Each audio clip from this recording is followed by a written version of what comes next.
Welcome, Sagittarius. This is Regina from Pacific Tarot, and I'm getting ready to do your July general reading. For your overall energy, I pulled the Page of Swords, which brings to mind a puzzle. You're feeling as though you're trying to figure something out. You're trying to puzzle something out. And I feel like it is very much of a present dilemma that you're engaged in.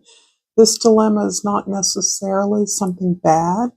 There are new elements that have been exposed, that have been revealed to you that you are sorting through. You're trying to make sense of. Some of this awareness, some of this illumination of particular aspects of your experience or opportunities that are available to you are shedding a tremendous amount of light on the difference between your past and your potential future. And underneath the Tower card is describing the puzzle that you are figuring out.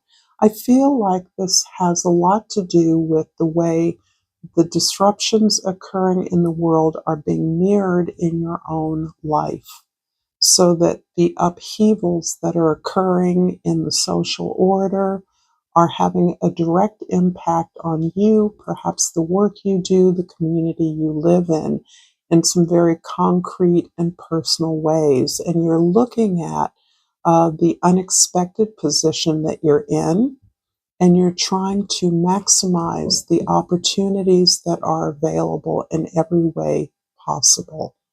So this is one of staying in the flow, staying in the light.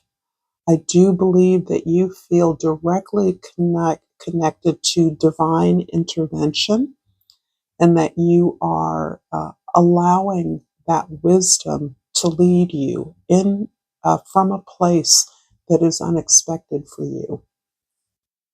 So it feels to me as though your current situation may be somewhat unstable in terms of new opportunities that are revealing themselves, and ones that you've relied on being not as stable as you had thought. I'm going to pull an oracle card to get us started here, Sagittarius, and I'm not going to take any of these because it's just a little unexpected. Let's take this. Okay, so we have the aquamarine, and the key word is communication. I communicate with ease and grace. That seems very important, as I do feel the energy of your words, the power of your words right now, and you trying to locate them in a very internal and authentic place as you speak. So you may be expressing things that you in interesting and unexpected locations.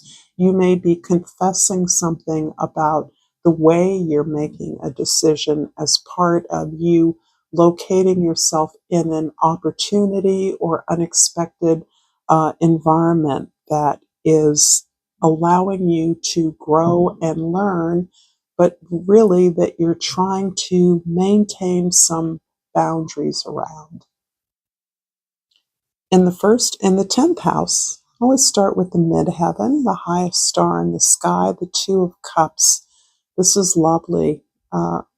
Despite whatever important connections and relationships are key to your experience in the world right now, the most vivid relationship is the one with yourself, because this is the relationship I feel that is going through tremendous and tumultuous change, incredible guidance from the spirit world. However you understand divinity, this is what is impacting you in a very real and way in which you remain very open to.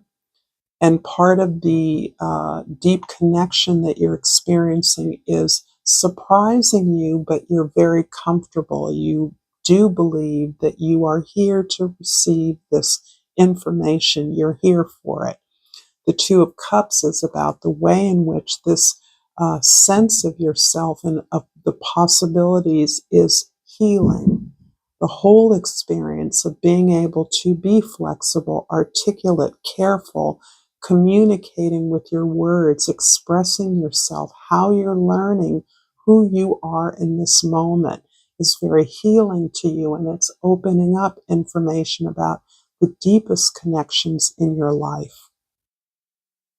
In the first house, the five of the Hierophant, number 5 is really about how you have become a change agent in your life.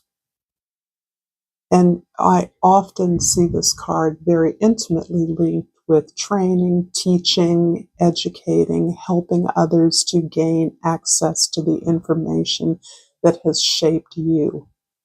But I do feel that this is deeper in terms of the way that you're modeling, the way that you create change in the world, the way you see yourself as an agent of change in every environment in your life.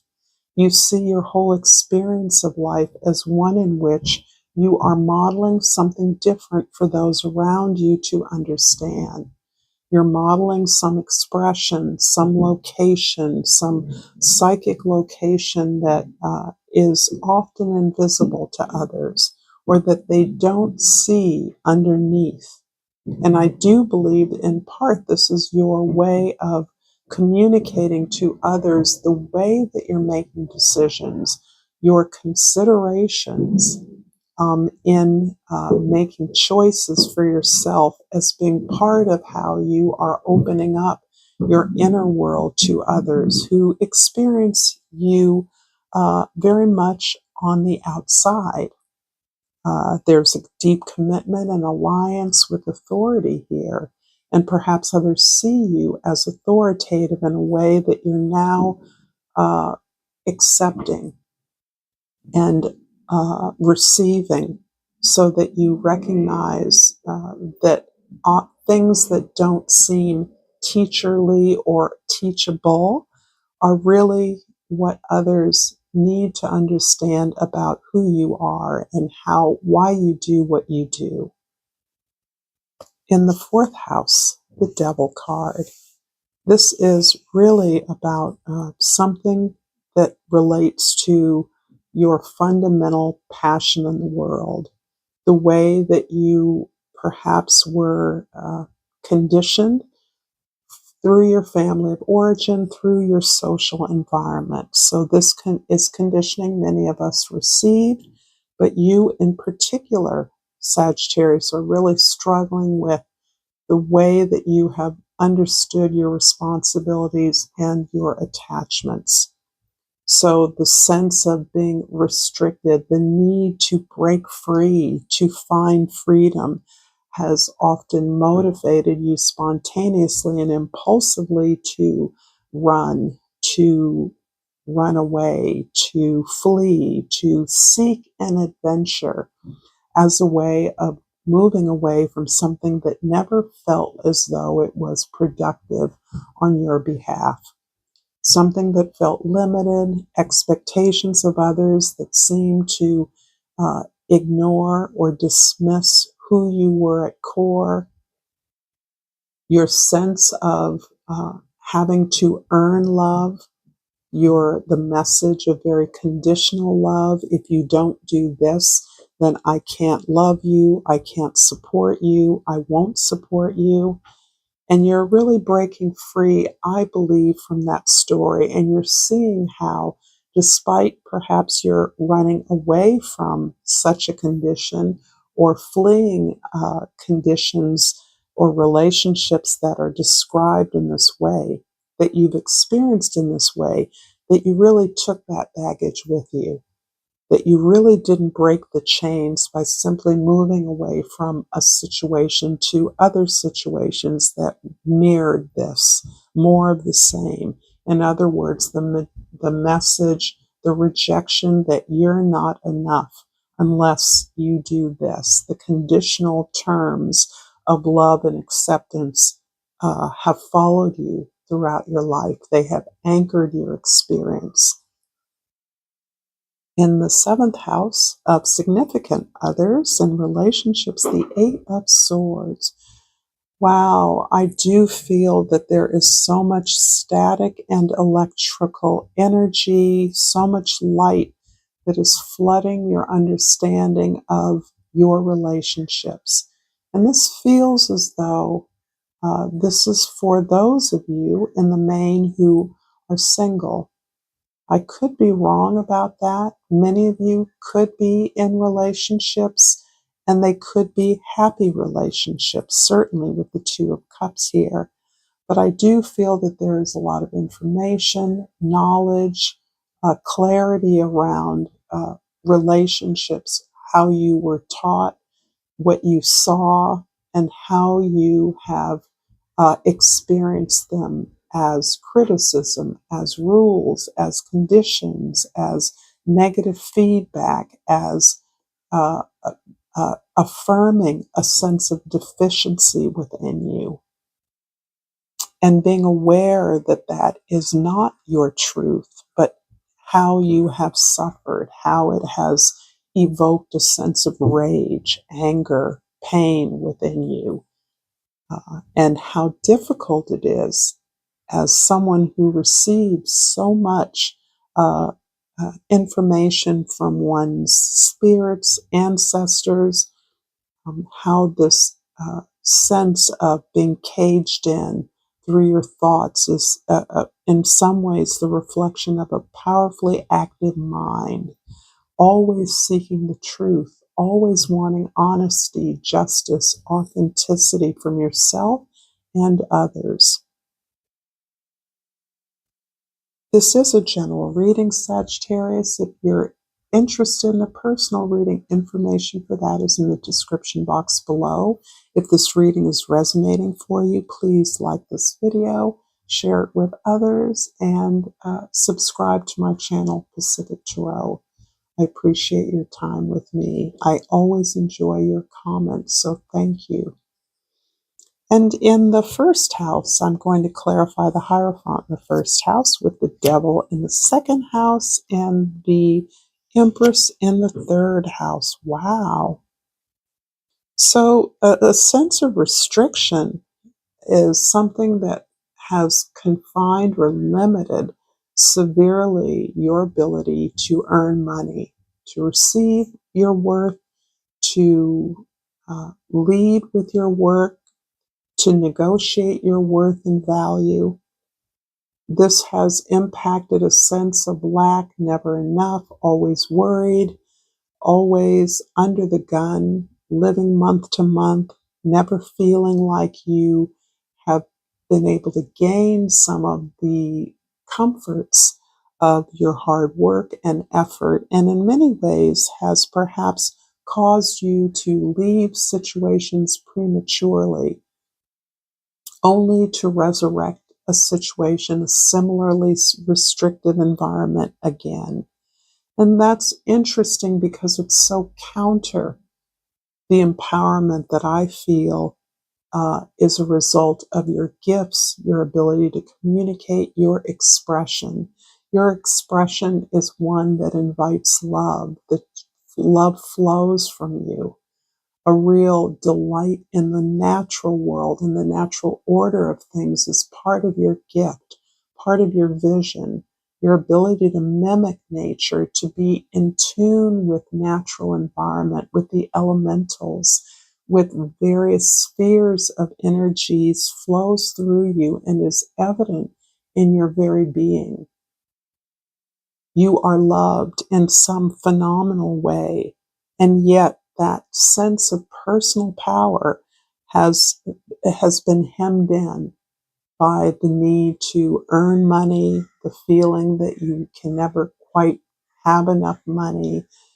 Perhaps you've had some significant financial losses, experienced the bottom of the barrel, homelessness, loss of possessions has somehow been the story, and you continue to rebound and rebound and rebound.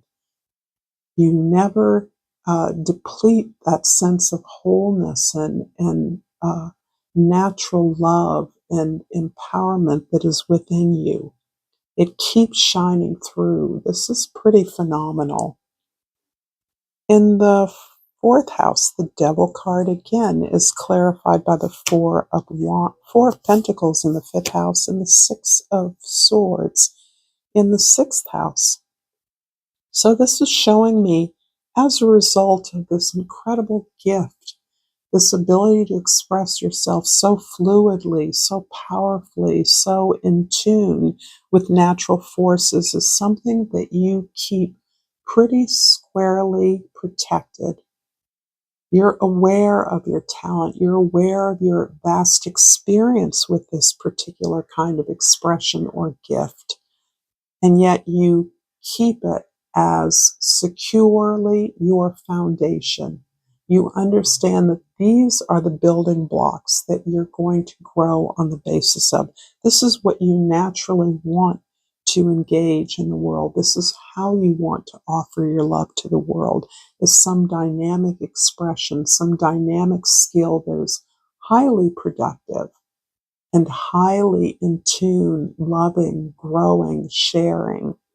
It's a place where you allow yourself to receive love. And this may be simply the love of your craft. Doing this, whatever this expression that is natural to you, gives you incredible, it fills every cell of your body with warmth, with love, with rightness, with a sense of peace, of calm, and of vivid, fantastical imagination. This is where you live, in this creative source, and you are anchored in a passion that you feel has been thwarted. You feel that life has never given you the opportunity quite that you could stick with, that you could go the distance with. You have been mistrustful. You've engaged in opportunities that have betrayed you. Yet, at this time, you are recovering from that sense of restriction. You are consciously understanding the environment uh, that gave you this sense of limitation, of conditional love, how you are helping others through your willingness to comply. And I'm speaking particularly for those of you that had challenging family of origin, some kind of abuse or trauma or dysfunction in the family. Perhaps you lived in a comfortable home where you had to manage a parent who was not up to the task, who was sad, who was depressed, who was addicted, and you learned how to enable that sense while taking care of business, while taking care of a loved one, someone who you knew loved you, but did what they did because they felt they had to. They had no other choice. So this is a really complicated story that I'm getting. You have moved long ago away from this sense of restriction, and yet the more deeply you get into your own growth and your own clarity, your own understanding, the more you understand this basic piece of who you are and the ability, the power you have to move away from this story. This is not your narrative anymore. In the seventh house, the Eight of Swords is clarified by the Four of Swords in the eighth house and the sixth, the Lover's card in the ninth house. You definitely have released a lot of sadness, suffering, challenge, and you have worked through each and every challenge with a sense of needing to know, needing to understand. In fact, those of you I'm speaking to have a compulsion to understand what happened, to understand why you have carried the bags you've carried, why you have viewed life as a cage at times, at the same time that you have the kind of personal power you know you have. So this is kind of a conundrum, and now I'm kind of understanding the puzzle, the dilemma that you feel yourself in. Yet you are emerging with a sense of gratitude for all of it, understanding that you could not be where you are now. And that feels like a very special place, a very powerful place of employing your intentionality, seeing truth, pursuing justice, balancing areas of your life with a sense of immediate result, joy, that is really changing the story and helping you choose, make choices about something or someone who is far away from you. You're looking for the justice in a relationship that did not work out. You're looking for the balance in something that existed in your past that never came to fruition, but that has had a deep and profound impact on you. In the 10th house, the Two of Cups is clarified by the Six of Pentacles in the 11th house and the Knight of Swords in the 12th house. I do see your ability to balance, to negotiate. You're understanding this a power that you have, this Empress energy to weigh. This is the power of Venus. And for many of the Sagittarians I'm speaking to, Venus is prominent in your chart. This is you understanding that you understand love, you understand giving and receiving. You will always show up for love. And in ways that you have maybe blamed or castigated yourself in the past for being involved with the wrong person or someone who hurt you, you can take absolute pride in your ability to choose love over and over again, even when it hurt. Because you understand that this is your power, that somehow your gifts, your participation in the world is shaped by the relationship you seek.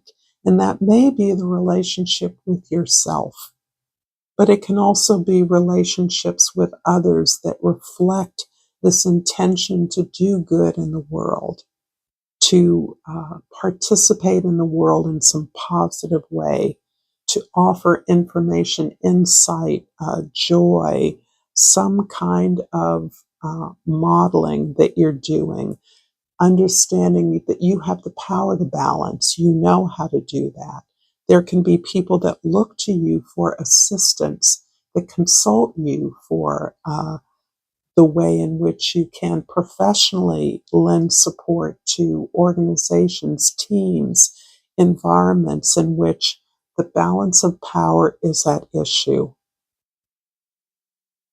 You are motivated, deeply motivated to move on what you're learning. You understand that you don't need all the answers to be able to move forward with power as long as you rest in your heart of desire, your heart of intention, your understanding the key to balancing out conditions in your life that seemed oppositional, and that you are no longer disabled or disarmed because you don't have the answer. You're living the answer through your life, and that's leading to your careful negotiation and clarity with words and communication in every situation that requires a balancing of energies. This is about relationship. This is about soul bonding. This is about your path, your mission, your destiny. I'm going to finish up this reading with a Seed and Sickle Oracle card. And although a bunch fell down, I'm going to take the top. feverfew, and I'm going to look that up. Number 28 may be important for some of you, but here we have feverfew. Something unwanted is coming your way, and you'd be best advised to avoid it. The bitterness of feverfew is enough to keep rats and other pests from the door, or learn from its defenses. So learn from its defenses. Don't surrender your progress for the sake of being nice. Be ready to protect yourself and everything that you've worked for. Some things are worth a fight. Wow, that is quite instructive. So, if you've enjoyed this content, Sagittarius, please check out more content here. And until next time, namaste.